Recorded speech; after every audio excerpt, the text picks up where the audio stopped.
Bagamat nanalo na ang Pilipinas sa isinampang kaso nito laban sa China, hindi pa rin dapat magpadalos-dalos ang lahat sa mga magiging hakbang nito, lalo na sa pinagtatalunang teritoryo sa West Philippine Sea.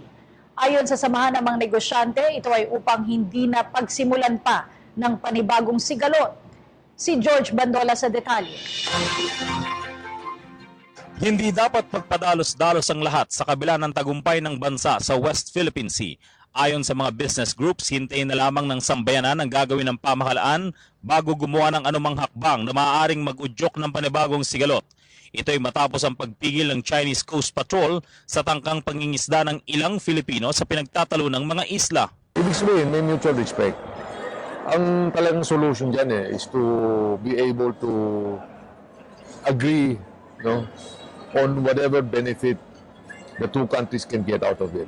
We hope that China, being a part of Asia, being a big brother, they would be with us. Paniwala ng PCCI, tanging ang bilateral talks sa pagitan ng bansa at China makakapagbigay ng solusyon sa pinag-aagawang mga isla. Ayon naman sa Foreign Chamber Council, nananatili namang number 3 trading partner ng Pilipinas ang China at ng kahit anong bansa sa mundo. Posible dito ang joint exploration.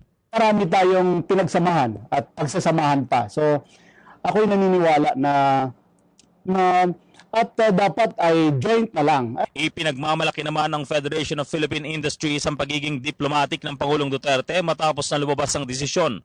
Ayon sa FPI, agresibo ang Pangulo laban sa lahat ng uri ng krimen, subalit mahinahon ito sa kaso ng West Philippine Sea, lalo pat hindi nagpapadala sa international pressure ang China.